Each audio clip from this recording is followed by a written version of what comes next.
Hello friends and students, this is Lina and welcome back to my channel Lina Eduways. I hope you are doing very well. तो चलिए start करते हैं. If you new in my channel so please subscribe and also do bell icons. Okay, तो चलिए start करते हैं. आज की जो टॉपिक है वो है, टॉपिक का नाम है सेक्टर इन इंडियन इकोनॉमिक्स. ये 10th क्लास की इकोनॉमिक्स बुक्स की सेकेंड चैप्टर है. ठीक है, और वैसे भी बोर्ड एग्ज़ाम सामने आ रहे हैं तो चलिए इसके बारे में डिस्कस कर लेते हैं और इस वजह से एग्ज़ाम में क्वेश्चंस भी पुट अप होते हैं. ठीक है, तो चलिए स्टार्ट करते हैं. आज की जो चैप्टर है, चैप्टर का नाम है सेक्टर इन इंडियन इकोनॉमिक्स. ठीक है, सेक्टर्स का क्या क्या मतलब कि काम है, क्या क्या मतलब परफॉर्मेंस है इंडियन इकोनॉमिक्स में. तो पहले तो हम लोग ये जान लेते हैं कि इकोनॉमिक्स क्या है.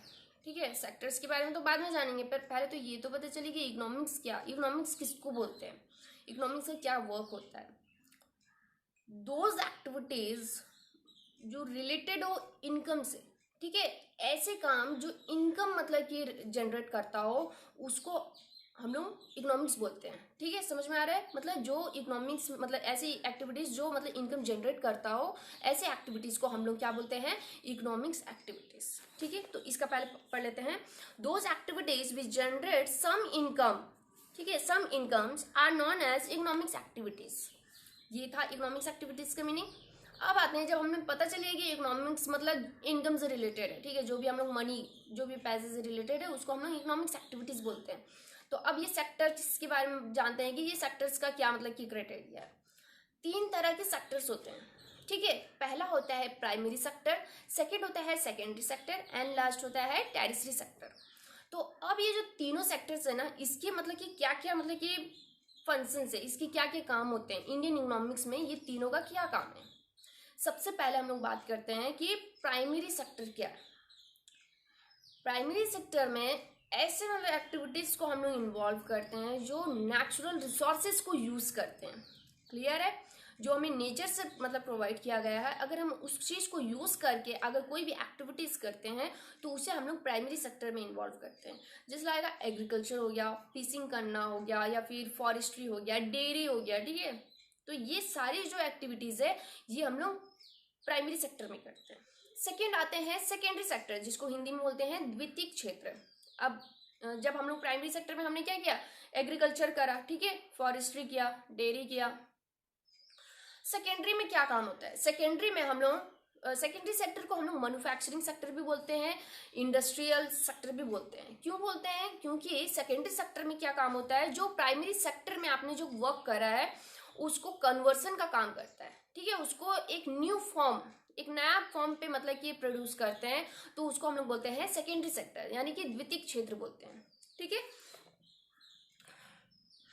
सेकेंडरी सेक्टर मैन्युफैक्चरिंग सेक्टर भी बोल सकते हैं, इंडस्ट्रियल सेक्टर भी बोल सकते हैं. Natural product are change into other forms. जो हम लोग नेचुरल प्रोडक्ट है, जो हम लोगों ने प्राइमरी सेक्टर में किया है, वो नेचुरल प्रोडक्ट को चेंज करते हैं एक न्यू फॉर्म में. ठीक है, change into new forms, other forms में, through way of manufacturing. Manufacturing के द्वारा हम लोग न्यू फॉर्म्स का मतलब नया प्रोडक्ट बनाते हैं, तो उसको हम लोग बोलते हैं सेकेंडरी सेक्टर. ठीक है, इसमें मतलब कैसे मतलब न्यू फॉर्म करेंगे, मतलब कैसा होता है.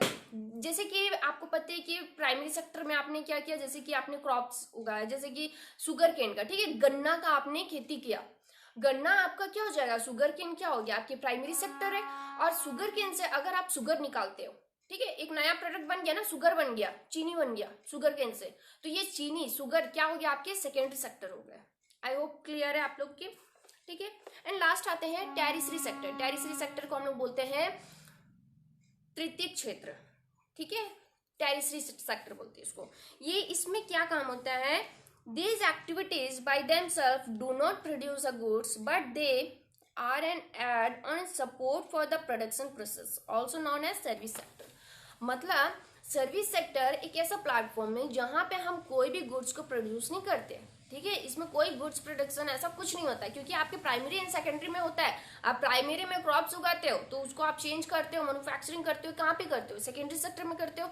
लेकिन टेरिशरी सेक्टर में ऐसा कोई मतलब कि एक्टिविटीज नहीं है. सेकेंडरी में मतलब आप कोई प्रोड्यूस नहीं करते हो, आप मतलब प्राइमरी एंड सेकेंडरी को क्या करते हो, सपोर्ट करने का काम करते हो. जैसे कि आपने प्राइमरी सेक्टर में शुगर केन किया, ठीक है, क्रॉप्स किया। उसके बाद शुगर केन को आपने कन्वर्ट किया, मैन्युफैक्चरिंग करके आपने शुगर बनाया। अब बताइए आप वो शुगर को करोगे क्या? स्टोरेज में रखोगे क्या? लाइफ टाइम स्टोरेज में रहेगा, उसके बाद आप कुछ नहीं करोगे। आप उस शुगर को क्या करोगे? ट्रेड करोगे। कैसे कर ट्रेड करोगे? आप ट्रांसपोर्ट, आप एक जगह से दूसरी जगह उसे क्या करोगे? बेचोगे, ठीक है, बेचेंगे, ट्रांसपोर्ट करेंगे। अब बेचने के बाद मनी आएगा, अब वो मनी को क्या करोगे? बैंक में डिपॉजिट करेंगे। तो ये सब जो काम होता है ना, आफ्टर मतलब primary sector and secondary sector, इन दोनों को जो सपोर्ट करता है वो है आपका टेरिसरी सेक्टर। मतलब ये दोनों वर्क होने के बाद उसके बाद का जो क्राइटेरिया होता है ना, वो आता है आपके टेरिसरी सेक्टर में। बैंकिंग हो गया, ट्रांसपोर्ट हो गया, ट्रेड हो गया, ये सारे चीज आते हैं आपके टेरिसरी सेक्टर, जो कि सर्विसेज प्रोवाइड करते हैं, ठीक है। इसको सर्विस सेक्टर भी बोलते हैं, टेरिसरी सेक्टर को also known as service sector भी बोलते हैं, ठीक है। आप लोगों को समझ में आ गया होगा primary sector and secondary sector and tertiary sector. ये इसके क्वेश्चंस मतलब ऐसे डिफरेंसेस में आते हैं कि प्राइमरी सेक्टर क्या है, सेकेंडरी क्या है, टेरिसरी, इन तीनों के बीच में डिफरेंसेस बताओ, ठीक है। तो चलिए नेक्स्ट हम लोग पढ़ते हैं जीडीपी। जीडीपी के बारे में हम लोग पढ़ा होगा, ग्रॉस डोमेस्टिक प्रोडक्ट इसकी फुल फॉर्म है, ठीक है, GDP. The value of final goods and services produced in all those activities, all those sectors during a particular year, provide that total production of the sector for that year is called the GDP of a country. GDP कैसे निकलता है? जो तीनों sector आपकी primary sector, secondary sector and tertiary sector, ये तीनों sector के जो फाइनल गुड्स मतलब फाइनल जो वैल्यू ऑफ गुड्स निकलते हैं, जो लास्ट में जो उसकी जो वैल्यू की जाती है, वैल्यूएशन की जाती है, वो एक पर्टिकुलर ईयर में मतलब कि मतलब जीडीपी है, एक कंट्री की जीडीपी होती है, ठीक है। मतलब प्रोडक्शन आपने जितना भी मतलब कि तीनों को मिला करके जो उसकी फाइनल वैल्यू निकलती है, उसी को हम लोग बोलते हैं जीडीपी। देखिए कितना मतलब इजी लैंग्वेज में लिखा है कि जीडीपी क्या है? The value of final goods, एक फाइनल गुड्स जो लास्ट में, ठीक है, आपकी जो टेरिसरी मतलब आपने प्राइमरी को मिला के, सेकेंडरी को मिला के, टेरिसरी, तीनों के लास्ट में जो फाइनल गुड्स एंड सर्विसेज, मतलब गुड्स को भी एंड सर्विसेज दोनों को मिला के produce in all 3 sectors during a particular year, ये तीनों सेक्टर को मिला करके जो पर्टिकुलर ईयर में जो total production of the sector for that year is called GDP. एक मतलब एक जीडीपी कहलाता है एक कंट्री की, ठीक है। आई होप समझ में आया हो आप लोग को।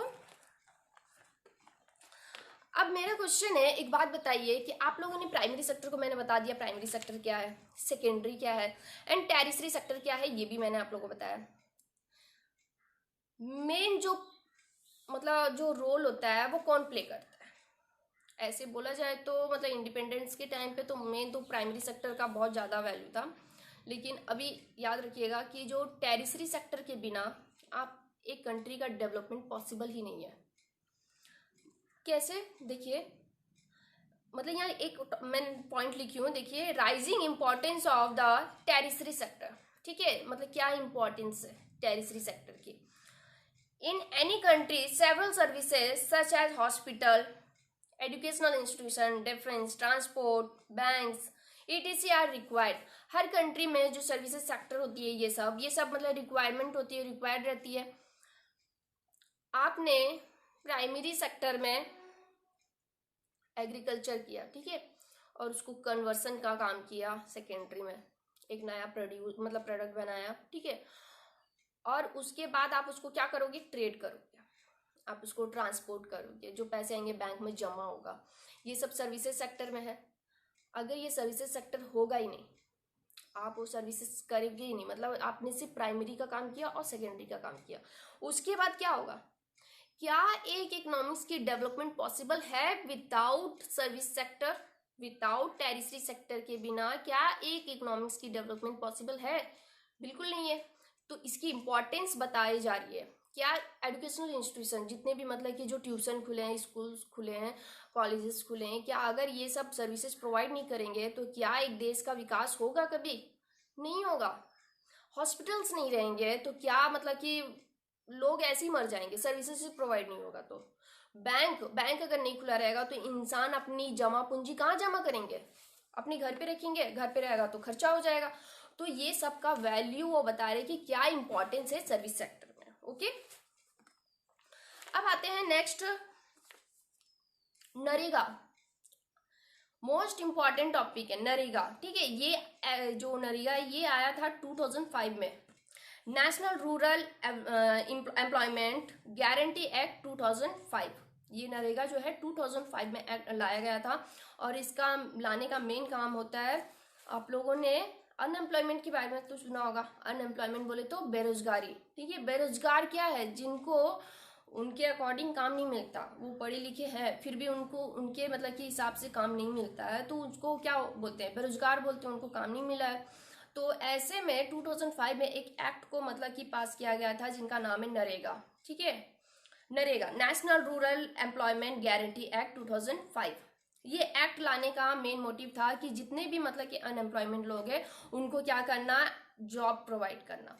और इसमें क्या क्या लिखा हुआ है वो पढ़ते हैं। 100 days works guarantee in a year in the by the government, एक साल में एटलीस्ट 100 days का वर्क प्रोवाइड किया जाएगा, ठीक है। ये मतलब कि गवर्नमेंट के द्वारा 100 दिन का काम मतलब कि दिया जाएगा अनएम्प्लॉयमेंट लोगों के लिए, इसमें लिखा। फिर if government in its fail to provide employment it will give unemployment allowance. अगर गवर्नमेंट फेल हो जाती है मतलब कि 100 days वर्क देने में, तो गवर्नमेंट को अनएम्प्लॉयमेंट अलाउंस देना पड़ेगा, क्योंकि नरेगा में लिखा है कि आपको 100 days वर्क प्रोवाइड करना है। और किसी कारण अगर आपको वर्क नहीं मिलता है, आप नहीं प्रोवाइड कर पाते हो, तो आपको अलाउंस देना पड़ेगा। अच्छा एक बात बताइए, जो 100 days का वर्क होता है वो किस टाइप का वर्क होगा? क्या मतलब कि क्या हर किसी को क्या बैंक में जॉब मिल जाएगा 100 दिन के लिए, भाई आइए और जॉब करिए? 100 days का वर्क ज्यादातर होता है ग्रामीण क्षेत्र में, मतलब कि रूरल एरिया में, ठीक है। जैसे कि किस टाइप का वर्क होगा? जैसे कि गवर्नमेंट से देखते हो कुछ मतलब कि कॉन्ट्रैक्ट बेस पर जो वर्क आता है, जैसे कि डैम बनाने का। क्या डैम तो जिंदगी भर नहीं चलने वाला, वो तो कुछ टाइम के लिए लोग बोलते हैं कि इतना टाइम में कंप्लीट करना है, ठीक है। तो इसी उस टाइप का जो वर्क होता है ना, वो जो रूरल एरिया में प्रोवाइड करते हैं 100 days का वर्क, ठीक है। तो वो मतलब वो लोग लेबर की जरूरत पड़ती है, तो वो लोग 100 days के लिए हायर करते हैं। 100 या उससे ज़्यादा भी हो सकता है, लेकिन एटलीस्ट 100 days का वर्क उन लोग को प्रोवाइड किया जाता है। तो ये डैम हो गया, रोड बनाना हो गया, तो इस टाइप के जो वर्क होते हैं ना, वो होता है। तो अगर किसी रीजन से अगर गवर्नमेंट ये सब देने में फेल हो जाता है एम्प्लॉयमेंट देने में, तो उनको अनएम्प्लॉयमेंट अलाउंस देना पड़ेगा, ठीक है। बेरोजगारी भत्ता उसको बोलते हैं हिंदी में, ठीक है। उसके बाद आते हैं, चलिए, organise sector and unorganise sector क्या है। आपने 3 तरह के सेक्टर पढ़े हैं, primary sector, secondary sector and tertiary sector, ठीक है। ये सबसे अलग है, ये अलग है। Organise sector and unorganise sector क्या है, ये डिफरेंसेस आते हैं एग्जाम में कि organise sector and unorganise sector में क्या डिफरेंसेस है। सिंपल लैंग्वेज में मैं बताऊंगी कि ऑर्गेनाइज क्या है एंड अनऑर्गेनाइज क्या है। ऑर्गेनाइज सेक्टर का मतलब होता है जो कंट्रोल बाय गवर्नमेंट, जो गवर्नमेंट के द्वारा जो कंट्रोल होता है उसको हम लोग बोलते हैं ऑर्गेनाइज सेक्टर बोलते हैं। और जो गवर्नमेंट के कंट्रोल से दूर है, गवर्नमेंट उसमें कोई कंट्रोल नहीं है, तो उसको बोलते हैं अनऑर्गेनाइज, ओके। तो चलिए इसके बाद पढ़ते हैं। Organise sector are registered by government, जो गवर्नमेंट में जो रजिस्टर्ड रहता है उसको ऑर्गेनाइज सेक्टर बोलते हैं। And have to allow its rule and regulation, इसमें रूल एंड रेगुलेशंस भी रहते हैं, ठीक है, और उसको फॉलो भी करना पड़ता है। Terms of employment are regular, इसमें क्या होता है कि जो एम्प्लॉय होते हैं वो क्या रहते हैं, रेगुलर बेसिस पे रहते हैं। रेगुलर बेसिस का मतलब होता है कि जो गवर्नमेंट एम्प्लॉय होते हैं, मतलब जो गवर्नमेंट में जो जॉब करते हैं, क्या उनकी लाइफ सिक्योर होती है कि नहीं होती है? क्या उनको क्या कभी कभार क्या अचानक बैठा दिया जाता है, जैसे कंपनी बंद हो जाती है, तो वैसे क्या गवर्नमेंट में भी ऐसा पॉसिबल है? क्या नहीं है, वो ऐसा कुछ नहीं है। उनका पर मंथ तो फिक्स है, रेगुलर बेसिस पे मिलेगा। आप भले ही मेरे को काम दो नहीं दो, मेरे को कोई मतलब नहीं है, मेरा तो फिक्स है जॉब। तो ये रेगुलर बेसिस पे होता है, इसमें कोई खतरा नहीं है, आराम से लाइफ सिक्योर है, लाइफ टाइम तक आप आराम से जी सकते हो। तो ऐसे सेक्टर को हम लोग बोलते हैं ऑर्गेनाइज सेक्टर, ठीक है। और ये रजिस्टर रहता है गवर्नमेंट में और follow various rules and regulation, इसके रूल्स एंड रेगुलेशन को भी फॉलो करना पड़ता है। It has some formal processes and procedures, इसमें कुछ फॉर्मल प्रोसीजर्स रहते हैं जिसको हम लोग को फॉलो करना पड़ता है। ऐसा नहीं है कि गए और मतलब कि हम लोग पास हो गए हैं एग्जाम, हमारे पास क्वालिफिकेशन है, हमें तुरंत गवर्नमेंट जॉब मिल जाएगा, ऐसा कुछ नहीं है। आपको उसके लिए भी बहुत सारे प्रोसीजर्स है जिसको हम लोग को मतलब कि क्रैक करना पड़ता है, ठीक है। अब आते हैं नेक्स्ट अनऑर्गेनाइज। आपको ऑर्गेनाइज मैंने बता दिया जो गवर्नमेंट के कंट्रोल में होता है। Unorganise sector are largely outside the control of government, जो गवर्नमेंट के कंट्रोल से परे हैं उसको हम लोग अनऑर्गेनाइज सेक्टर बोलते हैं। Small and scattered unit which are largely outside the control of government, these are rule and regulation but these are not followed. इसमें भी रूल एंड रेगुलेशंस होते हैं बट इसको कोई फॉलो नहीं करता, ठीक है, इसमें भी है लेकिन उसको उतना कोई फॉलो नहीं करता। और इसमें जो लाइफ होती है ये अनसिक्योर होती है, मतलब एम्प्लॉय इज नॉट सिक्योर, इसमें एम्प्लॉय सिक्योर नहीं होता है क्योंकि ये प्राइवेट बेस पे है ना। ऑर्गेनाइज सेक्टर क्या है, आपके गवर्नमेंट में होता है, लेकिन अनऑर्गेनाइज क्या है, आपके प्राइवेट बेसिस पे है। आपको कभी भी कंपनी में बैठा दिया जाएगा, ठीक है, आपकी लाइफ सिक्योर नहीं है, तो इसलिए इसको हम लोग बोलते हैं एम्प्लॉय इज नॉट सिक्योर, ठीक है, ये अनसिक्योर होता है, अनसिक्योर फील्ड होता है, इसलिए इसको प्राइवेट बेसिस पे भी रखा, मतलब इसको प्राइवेट बोलते हैं। ऑर्गेनाइज आपकी गवर्नमेंट है और जो अनऑर्गेनाइज है वो आपकी प्राइवेट है, ठीक है। आई होप आपको मेरी वीडियो, मतलब क्या मेरी लेक्चर आपको पसंद आई हो। If you like my videos so please comment, आपकी कमेंट देख के मुझे इंस्पिरेशन मिलती है कि मैं और वीडियोज बनाऊँ, ओके। तो थैंक यू गाइज।